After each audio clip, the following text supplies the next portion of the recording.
ಎಲ್ಲರೂ ತಗೊಳ್ತಾರೆ, ಆಸಕ್ತಿ ಇರೋರು ಮಾಡ್ಬೋದು. ಆಮೇಲೆ ಇದಕ್ಕೆ ಕೆಲವೆಲ್ಲನೂ ರಿಪೀಟ್ ಆಗಿದೆ. ಫಾರ್ ಎಕ್ಸಾಂಪಲ್ ಓದೋದಂತ ತಿಳ್ಕೊಂಡಾಗ ಮಡವಾಳ ತೋಪಯ್ಯವ್ರ ಮನೆ ಹತ್ರ ಒಂದು RCC ಕಾಮಗಾರಿ, ಒಂದು ಡ್ರೈನೇಜ್ ಅಂತ ಮನೆಯಿಂದ ಮನೆಗೂ ಮುಂದೆ ಗ್ರಾಮ ಸಭೆಯಲ್ಲಿ ಹೇಳಿದ್ವಿ. ಅಟ್ಲೀಸ್ಟ್ ರನ್ನಿಂಗ್ ರೇಟ್ಸ್ ಆದ್ರೂ ಹೇಳಿ, ರಫ್ ಆಗಿ ಲೆಂತ್ ಬ್ರೆಡ್ತ್ ಮನೆಯಿಂದ ಮನೆಯಿಂದವರೆಗೂ ಅದು ಸರಿ ಹೋಗೋದಿಲ್ಲ. ಈಗ ಈ ಒಂದು ನವಯುಗದಲ್ಲಿ ನಾವು ಇಷ್ಟು ಮಾಡಿದ್ದೀವಿ, ಇಲ್ಲ ನಂಬರ್ ಆಫ್ ಸ್ಕ್ವೇರ್ ಫೀಟ್ ಇಷ್ಟ ಆಗಿದೆ, ಅಥವಾ ಅಲ್ಲಿ ಖರಾಬ್ ಇರುತ್ತೆ ರಸ್ತೆ ಕೆಲವೆಲ್ಲ, ಅದಕ್ಕೇನು ತೋರಿಸಿ. ಈಗಾಗಲೇ ನಮ್ಮ ಮನೇಲಿ ಅವ್ರು ಹೇಳಿದ್ರು, ನಾನೀಗ ಮುಖ್ಯವಾಗಿ ಇವತ್ತು ಪ್ರಸ್ತಾವನೆ ಮಾಡ್ಬೇಕಾಗಿರೋದು ಮಡಿವಾಳ ಮೈಸೂರಿಗೆ ಏಳೂರ್ಗು ಕೆರೆ ಇದೆ, ದೊಡ್ಡ ಕೆರೆ. ದೊಡ್ಡ ಕೆರೆಗೆ ಸುಮಾರು ವರ್ಷಗಳಿಂದ ನಾವು ಅನುದಾನ ಕೇಳ್ತಾ ಇದ್ದೀವಿ, ಒಂದು RCC ರೋಡ್ ಮಾಡ್ಬೇಕು ಅಂತ. ಈಗಾಗಲೇ ಇದರಲ್ಲಿ RCC ರೋಡು ಅನಿಲ್ ರೋಡ್ ತೋಟದ ಮನೆ ಆಂಧ್ರದವ್ರ ಮನೆವರೆಗೂ ಆಗಿದೆ. ಅಲ್ಲಿಂದ ಮುಂದೆಗೆ ಈ ಒಂದು ಇದರಲ್ಲಿ ಸುಮಾರು 6-7 ಲಕ್ಷ ರೂಪಾಯಿ ಮೆಟ್ಲಿಂಗ್ ಆಗಿದೆ. 6-7 ಲಕ್ಷ ರೂಪಾಯಿ ಮೆಟ್ಲಿಂಗ್ ಆಗಿ ನೆಕ್ಸ್ಟ್ RCCಗಿನ್ನ ಸೊ ರನ್ನಿಂಗ್ ಒಂದು 4 ಮೀಟರ್ ಅಗಲ ಅಳತೆ, 4 ಮೀಟರ್ಗೆ ಒಂದು 500-600 ಮೀಟರ್ ಆಗ್ಬೋದು. ಟೋಟಲ್ RCC ರಸ್ತೆನೇ ಮಾಡಿದ್ದಿದ್ರೆ ಇವಾಗಿನ ಮೆಟ್ಲಿಂಗ್ ಒಂದ್ಸರಿ 5 ಲಕ್ಷ 6 ಲಕ್ಷ ಎಷ್ಟು ಹೋಗಿದೆಯೋ ಸಾಮಾನ್ಯವಾಗಿ ಕೇಳಿದ್ರೆ ಓದೋರು ಕೇಳ್ಕೊಂಡಿದ್ದಕ್ಕೆ ಅದು ಮಿಕ್ಕಿರೋದಿದ್ರೆ ದುಡ್ಡು ಅದರಲ್ಲೇ ಇರುತ್ತೆ ಅಂದ್ರು. ಬಟ್ ಇದರಲ್ಲಿ ಬಿಲ್ ಮಾಡಿದ್ಮೇಲೆ ಅದು ಉಳಿತಾಯ ದುಡ್ಡು ಇರೋದಿಲ್ಲ. ಅದರಿಂದ ನಮ್ಮ ಒಂದು ಈ ಒಂದು ಇದರಲ್ಲಿ ಮಾಡಿರೋದ್ರಲ್ಲಿ ನಂದೇನಂದ್ರೆ ದೊಡ್ಡ ಕೆರೆಗೆ ಈ ಒಂದು ಆರ್ಥಿಕ ವರ್ಷದಲ್ಲಿ ಒಂದು ಮಂಜೂರು ಮಾಡಬೇಕು. ಅದನ್ನ ಕ್ರಮಬದ್ಧವಾಗಿ ಈಗ ಟೋಟಲ್ ಎಷ್ಟಾಗಿದೆ, ಅದಕ್ಕೆ ಬಾಕಿ ಏನಿದೆ ಅದು ಕ್ರಮಬದ್ಧವಾಗಿದೆ ಇಲ್ವಾ ನೋಡ್ಬೇಕು. ಈಗ ಒಂದು 10 ಅಡಿ ಹಾಕಿದ್ದಾರೆ ಅಂತ ಹೇಳಿದ್ರು, ಆಗ್ಬೋದು, ನಾನು ಅದ್ರ ಬಗ್ಗೆ ಕಾಮೆಂಟ್ಸ್ ಇಲ್ಲ. ಬಟ್ ಮುಖ್ಯವಾಗಿ ಈ ಒಂದು ದೊಡ್ಡ ಕೆರೆಗೆ ಈಗಾಗಲೇ ಮಳೆ ಎಲ್ಲ ಬೆಳೆ ಆಗಿರೋದ್ರಿಂದ ಬೆಳೆಗೆ ಹೋಗೋದಕ್ಕೆ ಒಂದು ಸಂಪರ್ಕಕ್ಕೆ ಒಂದು RCC ರಸ್ತೆ ಒಂದು ಆಗ್ಬೇಕು. ಈಗ ನೀವು ಇದೆಲ್ಲ ಹೇಳೋದಕ್ಕೆ ಎಲ್ಲ ಒಪ್ಕೊಂಡಿದ್ದಾರೆ ಅಂದ್ರೆ ಅನುಮತಿ ಆದಂಗೆ ಆಗೋಗ್ಬಿಡುತ್ತೆ, ಬೇರೆದೇನು ಇರೋದಿಲ್ಲ.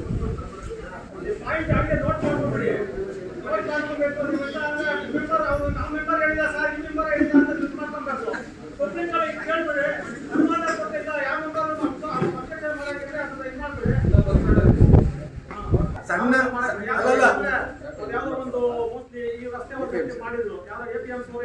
APMC ಸಾಹೇಬ್ರೆ, ಈಗ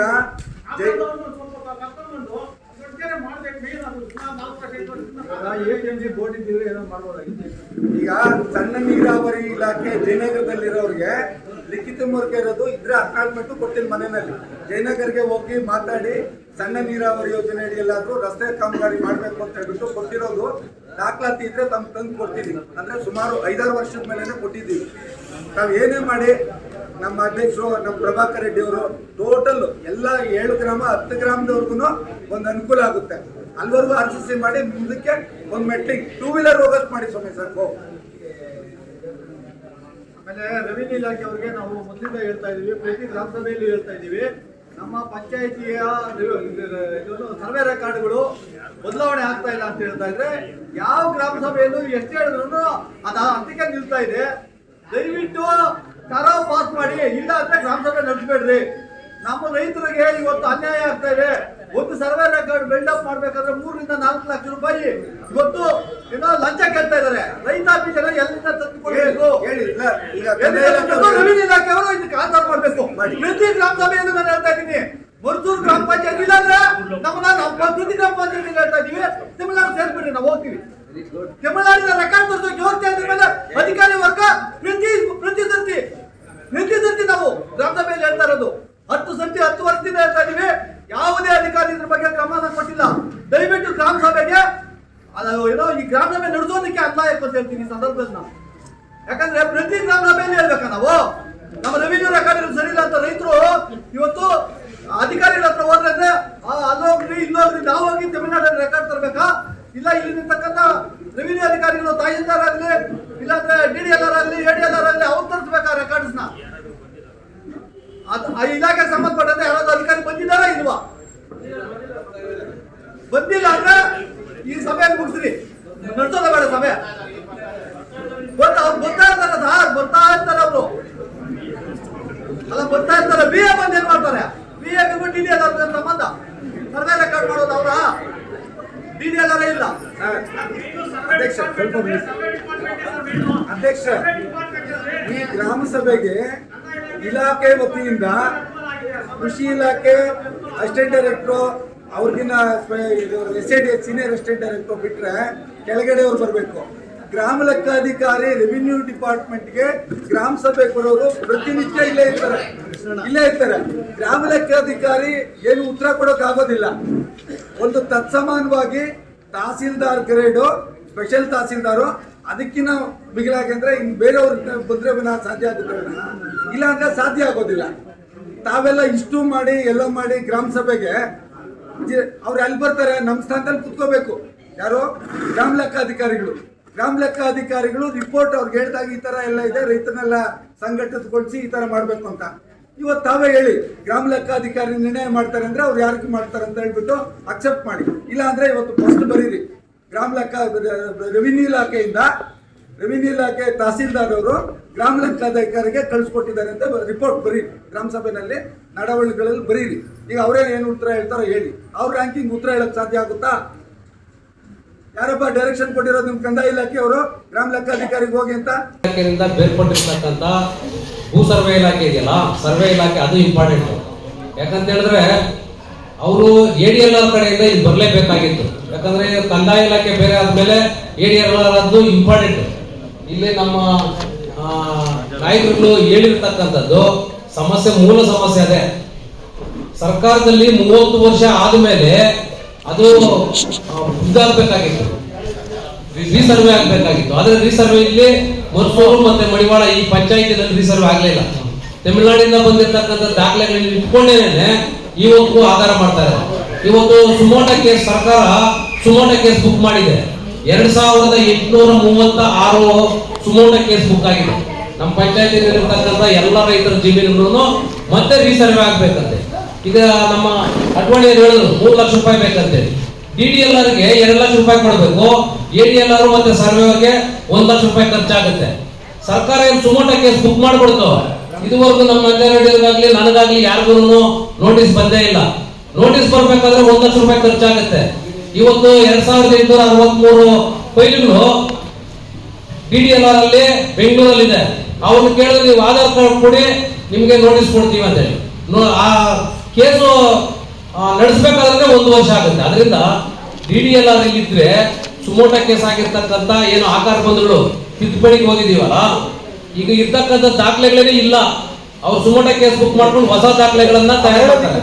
ಹಾಗಾಗಿ ನೀವು 2800 ಹಾಕ್ಬೇಕಂದ್ರೆ DDLR ಬರಲೇಬೇಕು. ಇದಕ್ಕೆ ನೇರ ಹೊಣೆ ಯಾರು? ನೋಡಲ್ ಅಧಿಕಾರಿಗಳಿದಾರಲ್ಲ ಸರ್, ನೋಡಲ್ ಅಧಿಕಾರಿಗಳು ಏನ್ ಮಾಡ್ತಾ ಇದ್ದಾರೆ? ನೋಡಲ್ ಅಧಿಕಾರಿಗಳಿಗೆ ಗ್ರಾಮ ಸಭೆನ ಆಯೋಜನೆ ಮಾಡೋದಕ್ಕೆ ಎಲ್ಲ ಇಲಾಖೆಗಳನ್ನ ಒಟ್ಟುಗೂಡಿಸಿ ಕರ್ಕೊಂಡ್ ಬರೋದಕ್ಕೆ ನೋಡಲ್ ಅಧಿಕಾರಿಗಳು ಈಗ ಪಂಚಾಯತ್ ಏನ್ ಮಾಡ್ಬೇಕು ಅದು ಮಾಡಿದ್ದಾರೆ, ನೋಟಿಸ್ ಕೊಟ್ಟಿದ್ದಾರೆ, ಅಕ್ನಾಲೇಜ್ಮೆಂಟ್ ಕೊಟ್ಟು ಕಳಿಸಿದ್ದಾರೆ. ಅವ್ರು ಬಂದಿಲ್ಲ, ಅದಕ್ಕೆ ಮುಂದಿನ ಕ್ರಮ ಏನಾದ್ರು ನೋಡಲ್ ಅಧಿಕಾರಿಗಳ ಜವಾಬ್ದಾರಿ. ನೋಡಲ್ ಅಧಿಕಾರಿಗಳು ಯಾರು? ಮತ್ತೆ ಅವರೇ ಜವಾಬ್ದಾರಿ. ಈಗ ಡಿಪಾರ್ಟ್ಮೆಂಟ್ ಇದೆ. ಹೌದು ಸರ್, ಈಗ ಎಲ್ಲ ಬೇಕಾಗಿರೋದು ಅವರು ಕರ್ಕೊಂಡ್ ಬರ್ಬೇಕಾಗಿರೋದು. ಪಂಚಾಯತ್ ಅದಕ್ಕೆ ನಿಲ್ಲಿಸಿ ಪ್ರಚಾರ ಆಗಲಿ, ಎಲ್ಲರಿಗೂ ಗೊತ್ತಾಗ್ಲಿ, ಎಲ್ಲ ಇಲಾಖೆಗಳಿಗೂ ಹೋಗ್ಲಿ. ಅವಾಗ ಸುಮ್ಮನೆ ನಾವು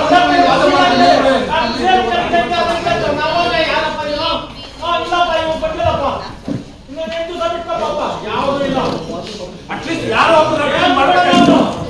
ಏರಿಯೆಲ್ಲ ಬರಲಿಲ್ಲ. ಎಲ್ಲರಿಗೂ ನಮಸ್ಕಾರ. ಸಿಕ್ಕಿದೆ. ಮತ್ತೆ ನಿಮ್ಮ ಇಲಾಖೆಯಿಂದ ಮರ್ಸೂರು ಗ್ರಾಮ ಪಂಚಾಯತಿಗೆ ಯಾವ್ಯಾವ ಸವಲತ್ತುಗಳು ಸಿಕ್ಕಿದೆ ಅಂತ ನಮ್ಮ ಒಂದು ಪಕ್ಷ ನೋಟ ಕೊಡಿ. ಮುನಿರೆಡ್ಡಿ, ವೀರಾರೆಡ್ಡಿ ಪವರ್ ಮೀಟರ್ ಕೊಟ್ಟಿದ್ದೀವಿ ಮರ್ಸೂರು.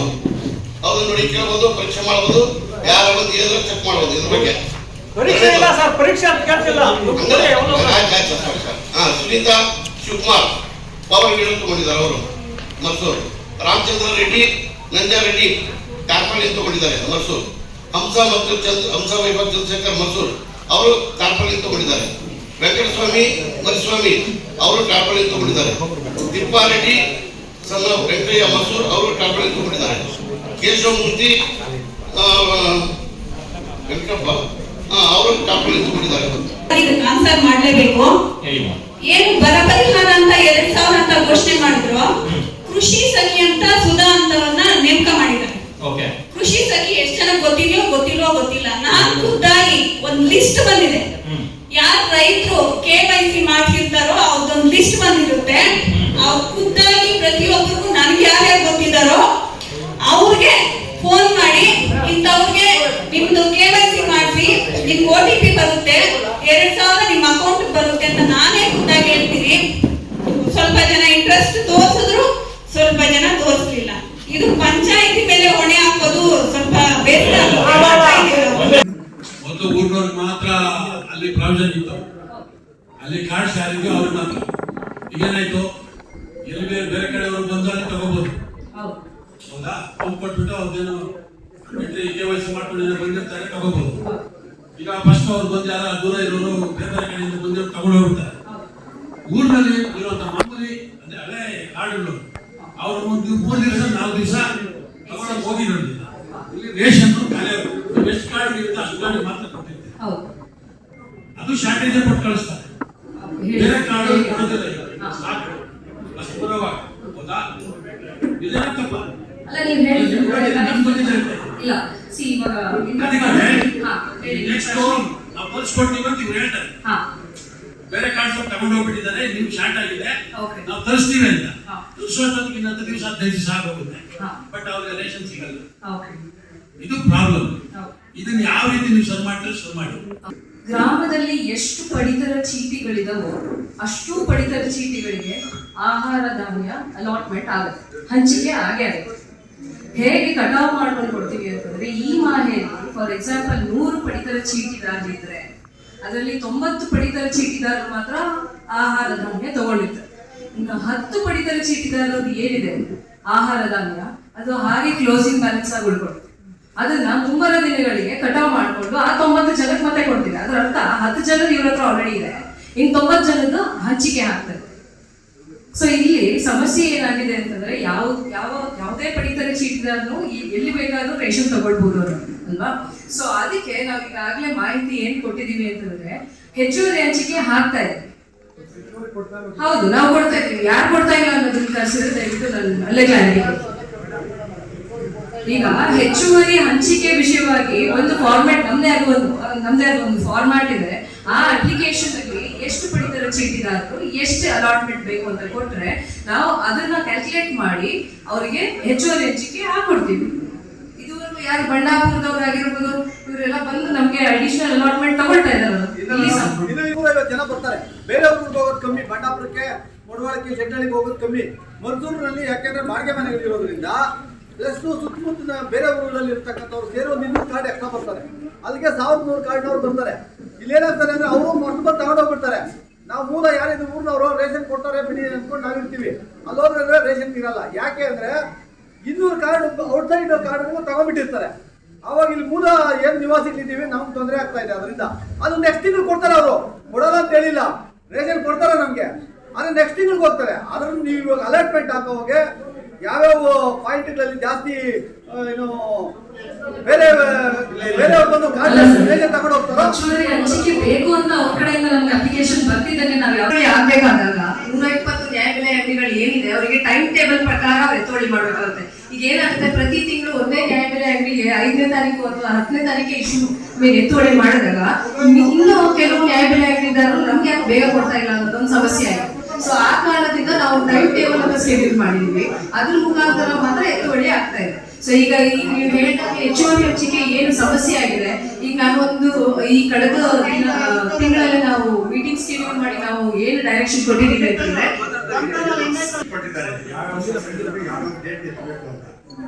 ನನಗೆ 5ನೇ ತಾರೀಕು ಬಂಡಾಪುರದ್ದು ನನಗೆ ರೇಷನ್ ನಡೀತಾರೆ.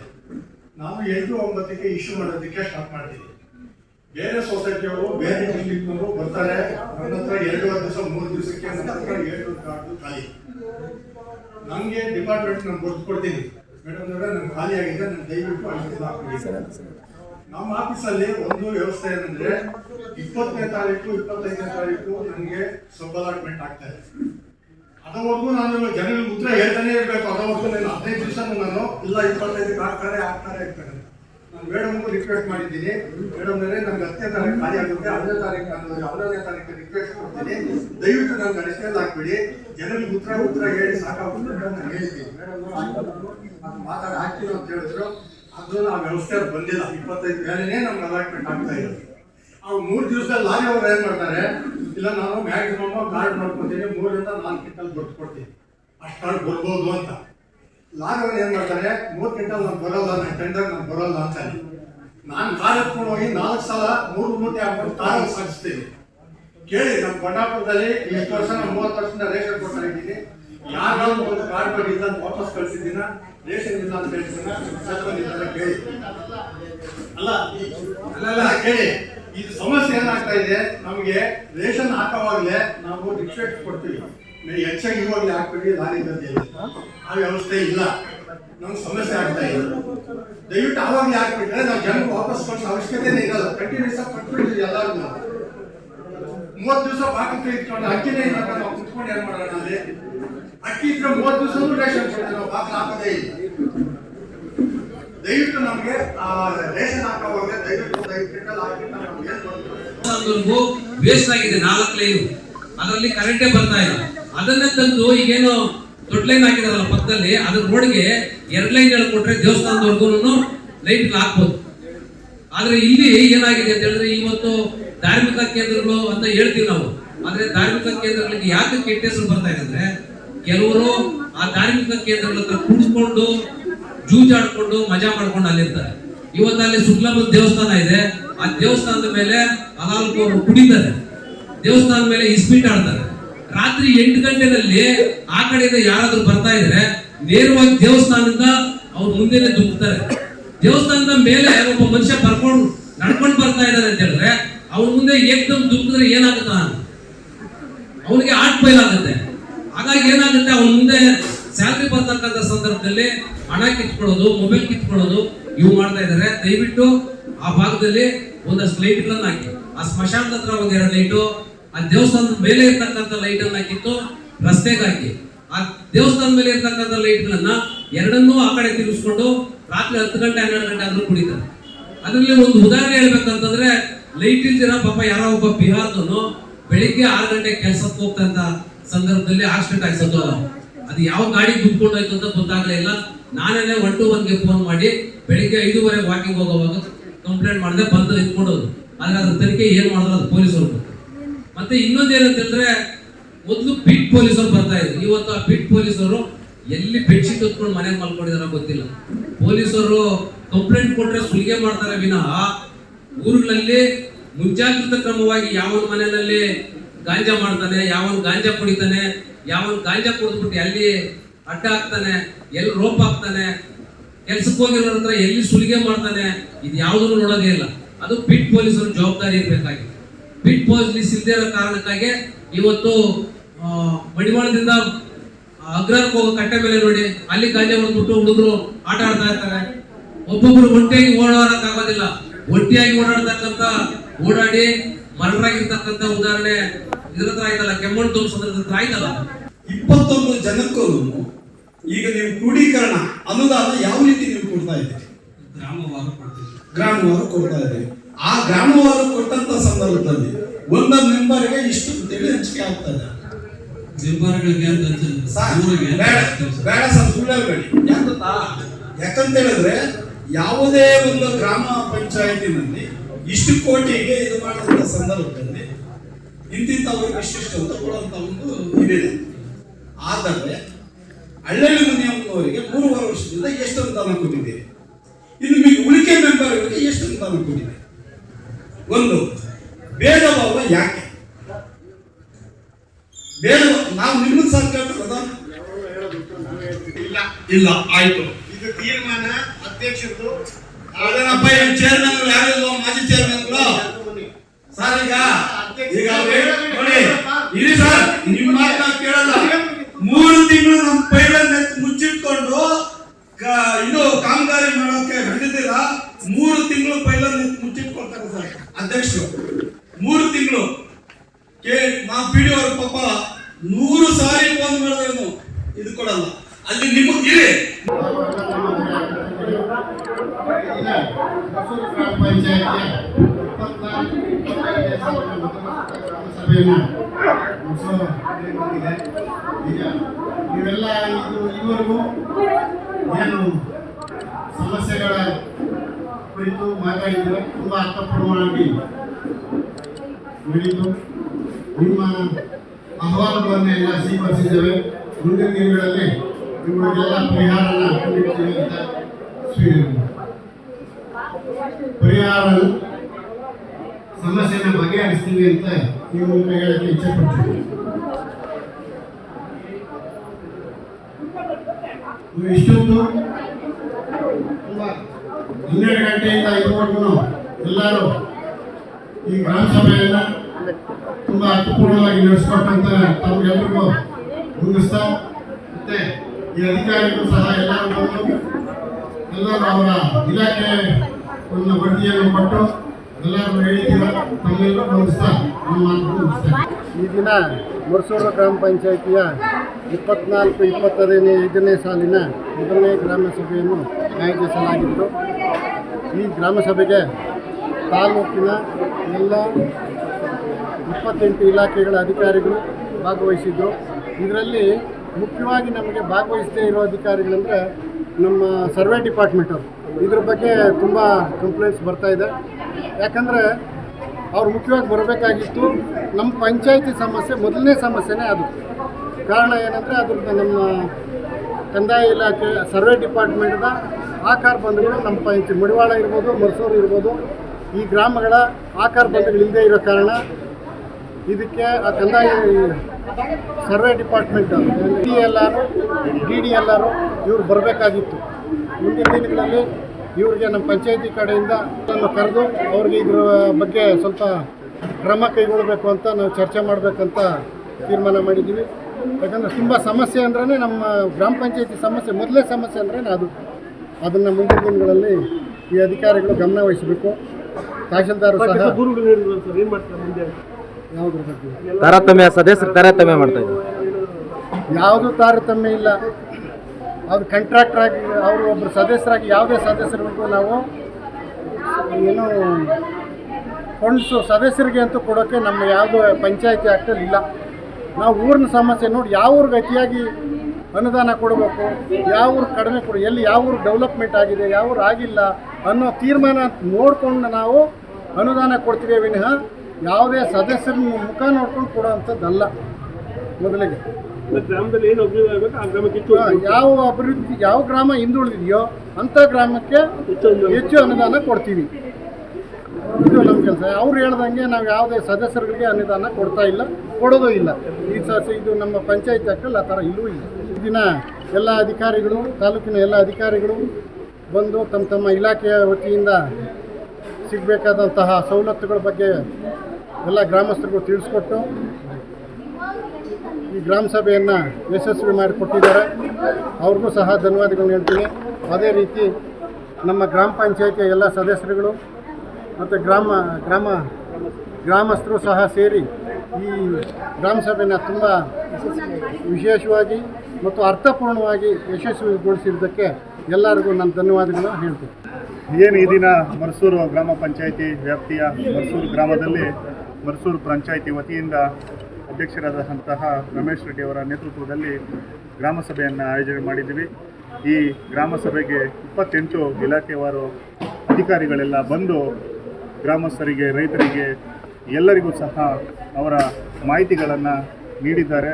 ಆ ಇಲಾಖೆವಾರು ಬರುವಂಥ ಸವಲತ್ತುಗಳ ಬಗ್ಗೆ ಮಾಹಿತಿ ನೀಡಿ ಸವಲತ್ತುಗಳನ್ನು ಯಾವ ರೀತಿ ಪಡ್ಕೋಬಹುದು ಅಂತ ಎಲ್ಲ ರೀತಿಯಾದಂಥ ಮಾಹಿತಿಗಳನ್ನು ಗ್ರಾಮಸ್ಥರಿಗೆ, ರೈತರಿಗೆ ನೀಡಿದ್ದಾರೆ. ಅದು ಭಾಳ ಖುಷಿಯಾದ ಸಂಗತಿ.